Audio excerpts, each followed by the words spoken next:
Hi, here on the workbench today is a DPS-150 portable DC power supply from Fnirsi. They sent in this unit for me to do a review. As usual, I will leave a product link in the video description below for those who are interested in getting one after watching this video. Now, I have reviewed many power supplies on this channel before, and most of them are either standalone units or power supply modules that require custom assembly. This one here you can see it is tiny, and that's because it did away with the main switching power supply, and it's just a DC-DC converter that further steps down the input voltage. Obviously, it will rely on an external power supply to work.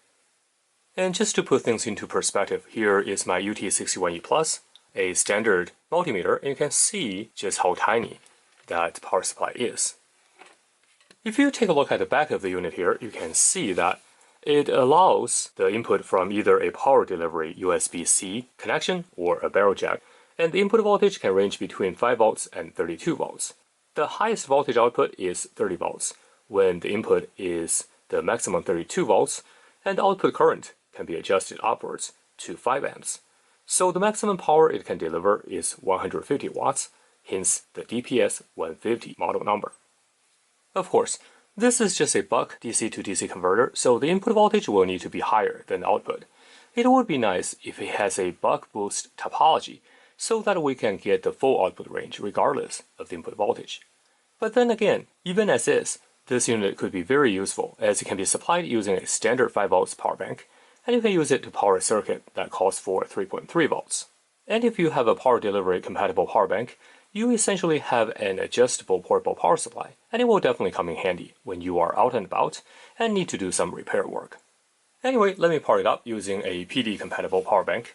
This one can output 12 volts, and there are plenty out there that can output 20 volts as well. So these kind of power banks would be perfect to use with this DPS-150. Of course, depending on the power bank you are using, you may not be able to achieve the maximum power output. Now let me plug it in. And by the way, you can see here, depending on the power source you use, you will need to switch between the USB-C and the barrel jack input. For now, let's keep it with the power delivery input, so that's the USB-C. So let's plug it in.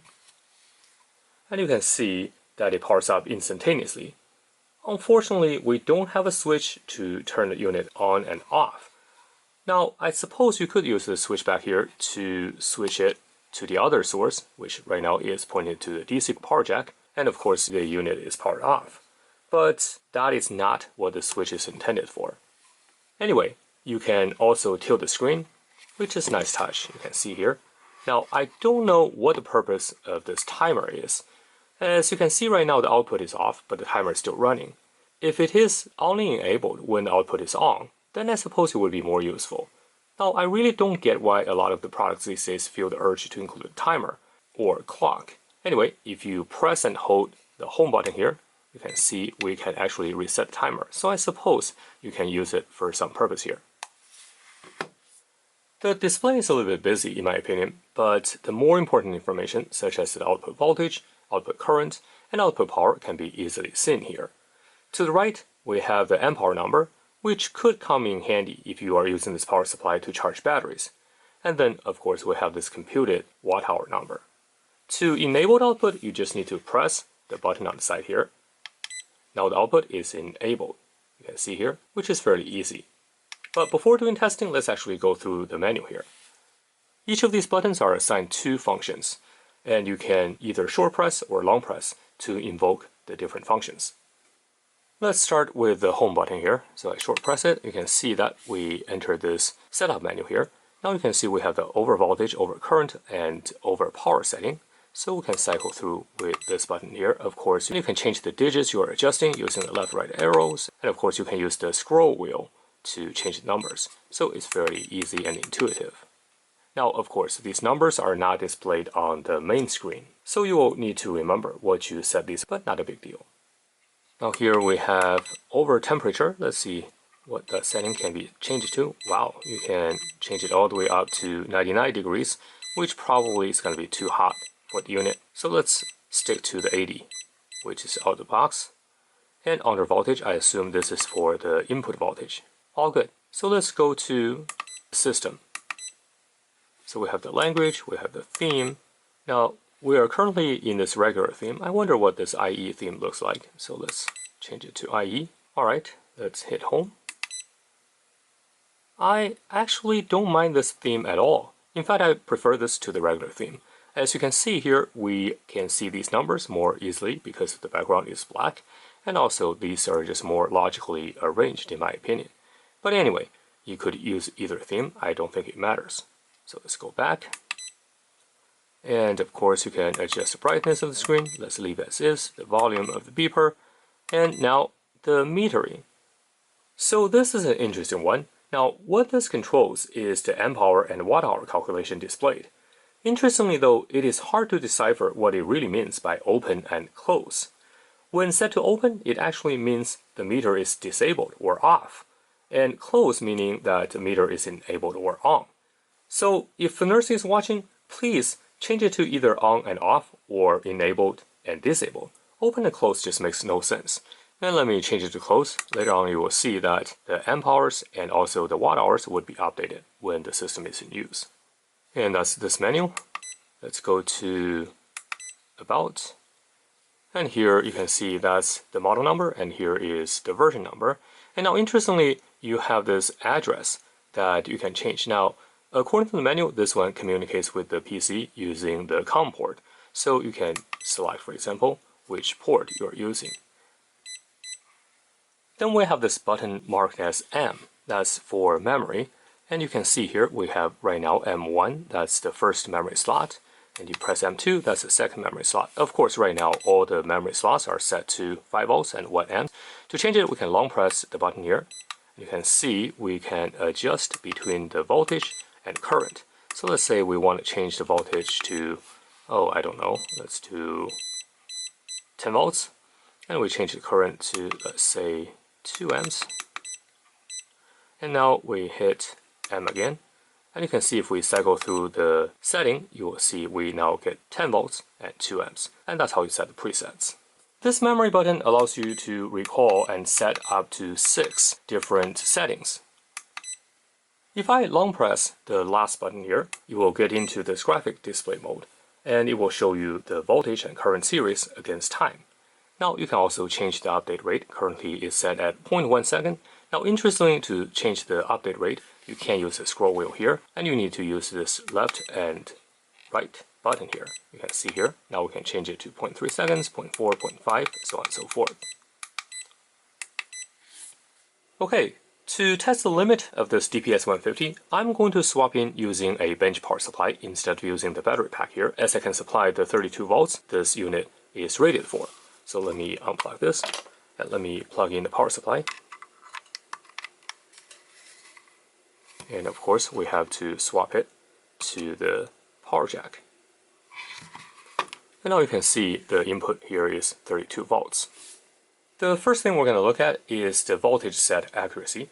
So for that, let me bring in my unity meter here. Let's use these leads.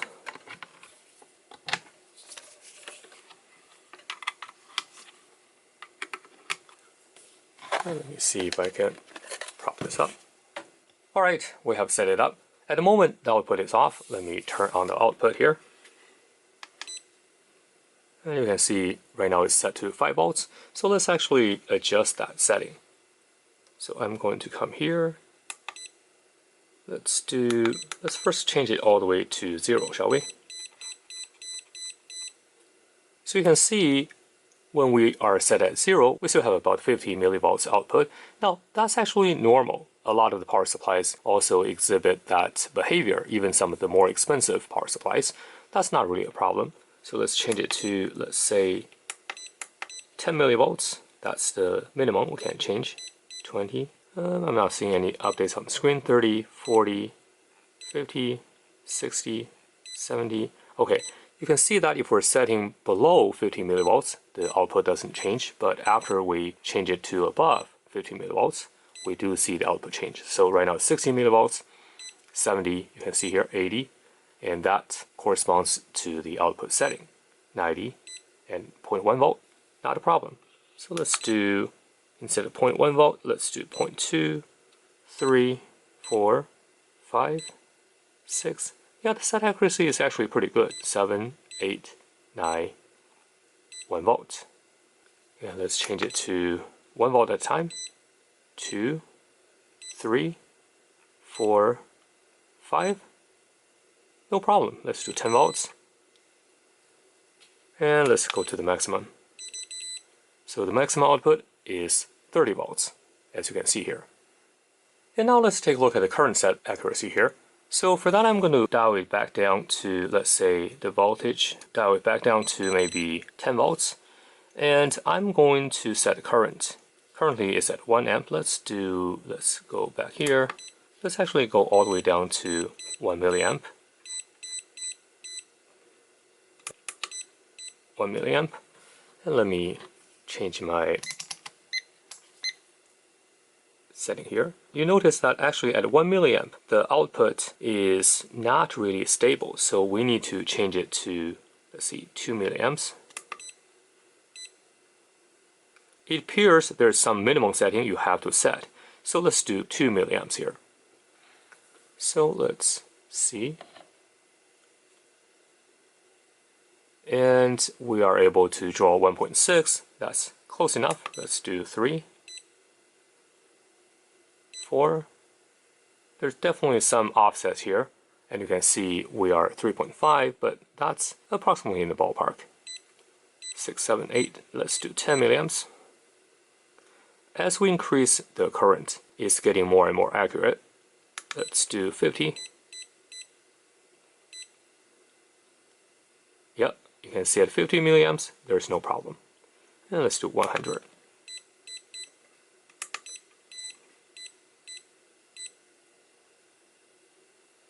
No problem.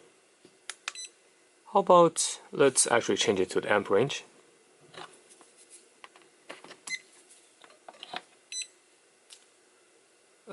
What happened here? It doesn't seem it likes the short here. So let's re-enable the output. Okay, so right now we're at 100 milliamps. Let's change it to, let's say, 200. 300. 400. No problem. 5. So let's do 1 amp.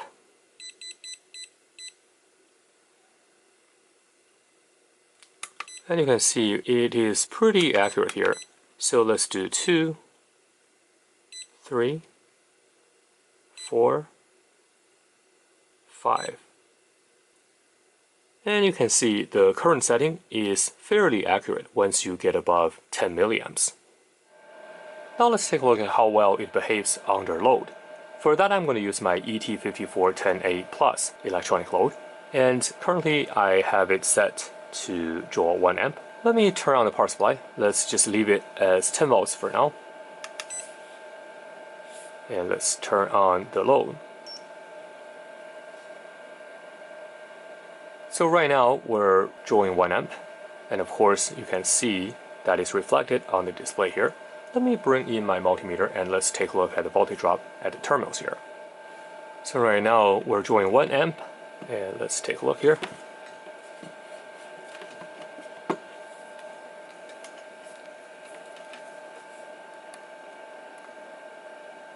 No problem, we're reading almost exactly 10 volts. Let's actually increase the current draw. So let's set to 2 amps. And let's take a look. No problem. Let's do 3. Let's just go all the way to 5 here. Actually, no, we can't go to 5 because the current limit is set at 5 amps. So let's actually do 4.9. Let's just do this. 4.9.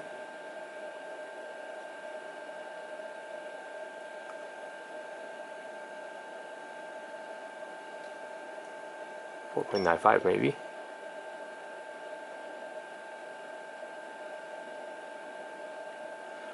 Okay, right now we're drawing 4.95 amps. Let's take a look at the terminal voltage. And you can see the voltage remains at almost exactly 10 volts. So that's excellent. And now I'm going to set the output voltage to 30 volts, which is the maximum, and let's see how it behaves. So let's go back here, voltage, and let's go 30 volts.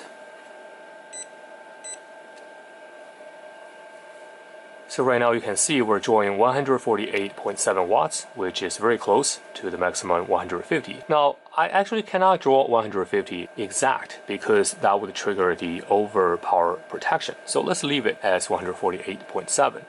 Let's let it run for a few minutes and take a look at the thermal profile. Let's first actually verify the output voltage here. You can see again, we have no issues. The voltage at the terminal is right around 30 volts. I have let the power supply running for a few minutes now. And by the way, not sure if you noticed this before, but we do have a temperature display, and that appears to be some internal temperature measurement. As a few minutes ago, it was 20-some degrees. That's the temperature of the lab. Now it is measuring 31 degrees, which is presumably the temperature of this unit. And yes, it feels about right, as it's barely lukewarm here. So let's use a thermal camera and take a look. You can see, let's zoom out. And yeah, the unit definitely warms up a little bit, especially on the back here, but it's still well within the safe operating temperature range. Right now it's barely 30 degrees outside, you can see here, and no issues at all. Now let's take a look at the power on characteristics. For that I have set output to 10 volts, and currently we're measuring the output, there's no load. So let's do a single shot. And now I'm going to turn on the power supply. And you can see the power on curve is fairly smooth. Of course, here is where our trigger is, so ignore that portion. But you can see that roughly it took about 10 milliseconds. This is 10 milliseconds per division, so it's roughly 10 milliseconds before it reaches the maximum. So now let's take a look at, let's say, set output to 30 volts. And let's do it again. So for that, I need to reduce the vertical here. And let's do a single. And you can see the power on is very clean. And it took less than 20 milliseconds to ramp up. So let's actually do some measurements here. You can see that it took roughly 13.4 milliseconds for the voltage to stabilize. And now let's take a look at the power on characteristics of the power supply under load. For that, I'm using a 1 ohm resistor as a load here. So the output currently is adjusted to 5 volts, you can see here. So let's give it a go. I didn't even change the cursor from my last test, but you can see the power on characteristics is essentially the same. We took about 13.4 milliseconds to ramp up the voltage. Now let's take a look at the current limiting behavior. So for that, I have adjusted the set current downwards to 1 amp, and I'm still using that 1 ohm resistor. So at an output voltage of 5 volts, it would try to draw 5 amps, but currently the current is limited at 1 amp. So let's take a look at the behavior here. Now I'm going to turn on the power supply. And you can see it took roughly 10 milliseconds for the output to stabilize. But we did get an overshot here, and that is by about maybe 1 or 2 volts. Let's use a cursor to measure that. Not sure if you can read it, but the maximum voltage here is 1.34 volts. So that means at peak, it actually overshot the current by 33%. It was drawing 1.34 amps right at this moment for a duration about roughly a few milliseconds. The current limiting curve is a little bit weird. As you can see, we have this overshot and then we ramp it down and then we gradually ramp it up. When everything is said and done, it took about roughly 10 milliseconds. Next, let's take a look at the overvoltage protection. For that, you can see here, right now I'm setting the voltage output at 5 volts and I did not limit the current. With a 1 ohm resistor, the output would be 5 amps. So this is still within the current limit here. But if you take a look at the home page here, I have set the overvoltage to 1 volt. So in theory, when the output is turned on, it should trigger this overvoltage condition. So let's give it a try. And the single is already enabled. Let me turn on the output. And you can see we indeed triggered the overvoltage protection. but it did take quite some time here. In fact, actually, let's first take a look at the voltage here. Actually, you can see that we actually outputted the 5 volts for a significant duration of time. So let's actually measure the voltage first, because we're already in that measurement. You can see the voltage is indeed 5 volts, almost. And let's take a look at the other cursor here. So let's do time. Let's see how long the output was.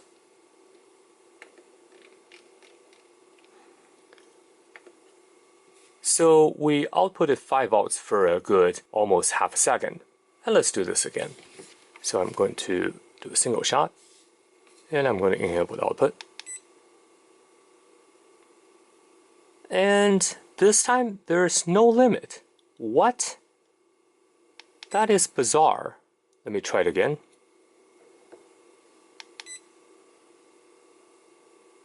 No, it didn't work. Wow. Let me try to power it back on again. So let me turn off the power supply. Turn it back on. Let's see if the setting's still there. Yep, the setting's still there. Okay, so let's do it again.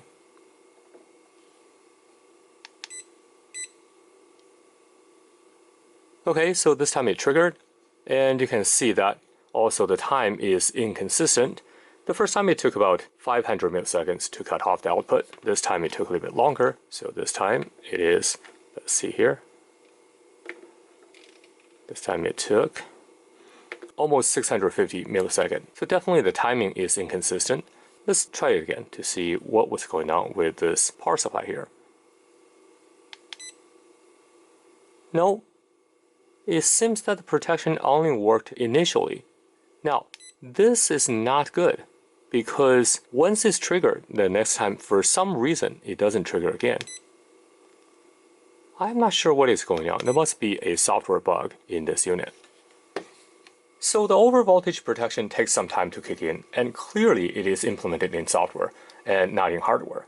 This actually is going to be a problem, as the duration it took to clamp the output voltage back down would be enough to damage most sensitive equipment.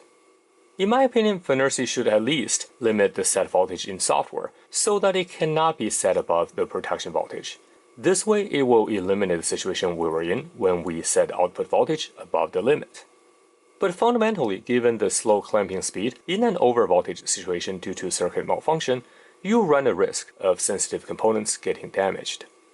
Alright, so let's now take a look at the current limit function here. I'm wondering if we run into the same issue. Well, only way to find out is to try it. So let's set the overvoltage back to, let's say, 31 volts, so we don't trigger the overvoltage here. And let's set the overcurrent to 1 amp. Let's do that.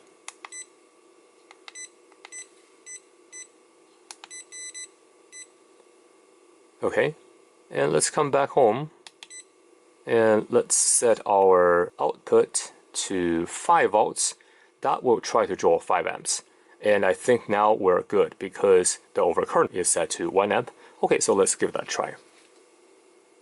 So single. Let's try it.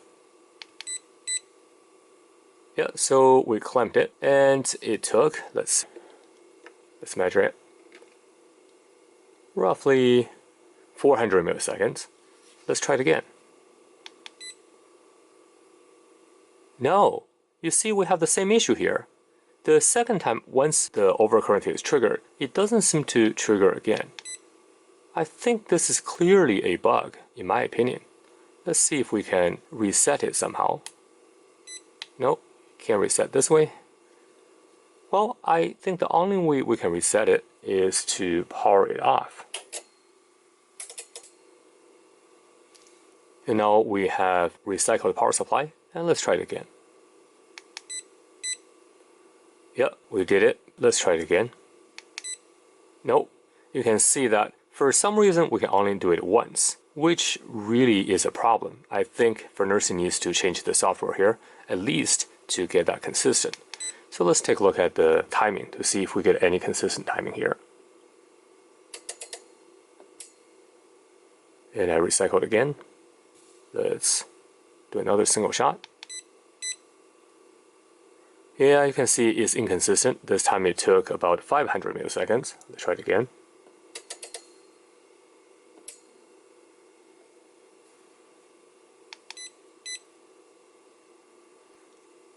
Yeah, it's somewhere between 400 milliseconds and 500 milliseconds. So similar to the overvoltage protection, Fnirsi should limit the set current in software so that it cannot be set above the protection current level. Next, let's briefly take a look at the ripple and switching noise. Now, testing the ripple and switching noise of a power supply is always tricky. The test leads used and even the environment all play a role in the obtained measurements. Since the specification did not mention anything about the noise of this power supply, we will have to test it out and get a sense here. For this measurement, I'm going to use a ×1 probe, so let's verify that. Probe, and right now it's ×10, we'll change it to ×1. And also, you can see here, for the coupling, we're changing to AC coupling, and we're setting the bandwidth limit to 20 MHz. So that's a pretty standard testing setup. At the moment, nothing is connected to the power supply output, and I'm just going to measure the ripple noise right here. Now, I should have used a shortened lead. Now, given the configuration here, I wasn't able to use the spring tip to actually probe these outputs directly. So let's just use this. And of course, the results will be impacted, but we'll just get a sense of what the measurement looks like. So let's take a look here. And you can see we're getting roughly 40 millivolts. That's the peak to peak. So let's actually enable the cursor here. So let's do voltage, and roughly here. Yeah, so that's roughly 36 millivolts. So that's the ripple of the power supply when there's nothing connected. So now let me connect that load and test it again. So I'm going to get this 1 ohm resistor on. You see we're drawing 5 amps. So let's quickly measure it, as it will get very hot.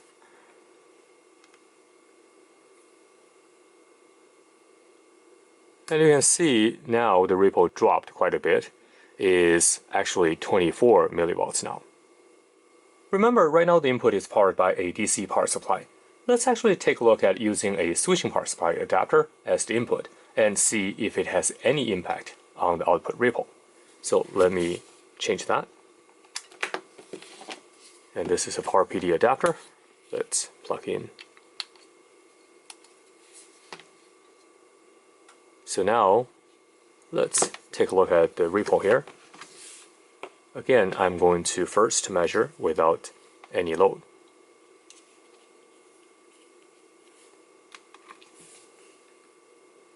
Of course, right now the power supply is off, so there's just some environment interference here. Let me power it on.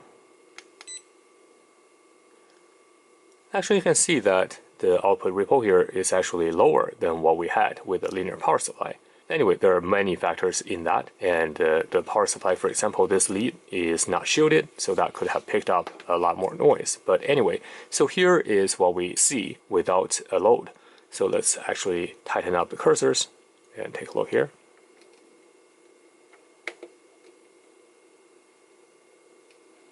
So it's around 23 millivolts. Okay, so now let's put the load back on and see what we got.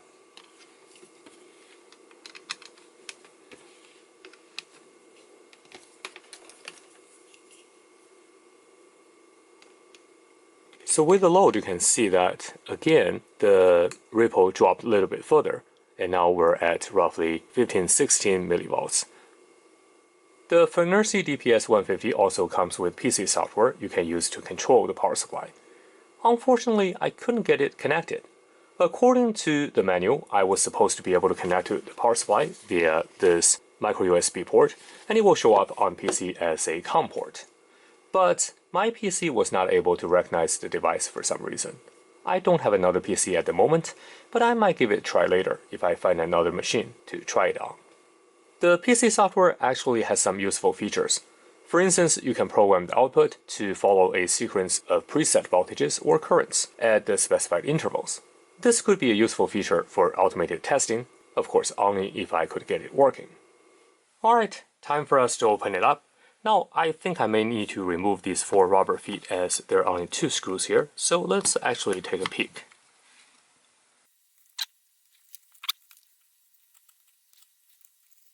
Yep, you can see that we do have screws hiding underneath.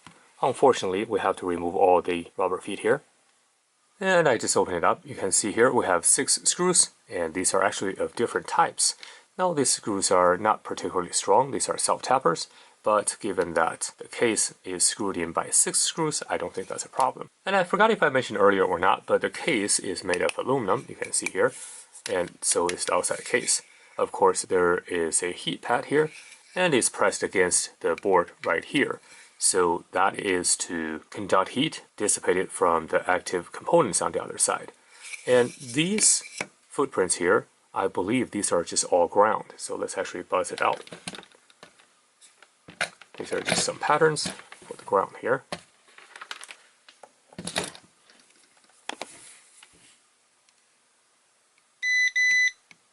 Yeah, you can see all these are ground planes. And there's not much on this side. The only thing we can see is this micro, which is an Artery STM32 variant. And that's about what we can see here. Underneath here, I believe that's a ribbon cable to the display. So I think we'll have to take more screws out. Let's see if we can do that. Anyway, I managed to remove the board out of the case in one piece. And you can see that it's actually very tightly packed. So it was a little bit difficult to remove, especially we have these 2 jacks that are screwed on. Anyway, so now we can concentrate on the board. I'm glad I took it out, as I now figure out how this thing works. On the top here, originally I thought there was nothing going on, but you can see we do have these small components. These are actually the MOSFETs. These MOSFETs used here on this board are ESN4485. So those are the MOSFETs driving the output. And if I flip it over, let me just do that carefully. I don't want to remove the ribbon cable because it's going to be hard to reassemble, but I think you can actually get to see everything without me having to remove the ribbon cable here. So give me just 1 second. And here is the main side of the board. Let's zoom in. At its heart, we have this chip here. That is an MP9928, which is a 4 to 60 volts input synchronous step-down converter chip.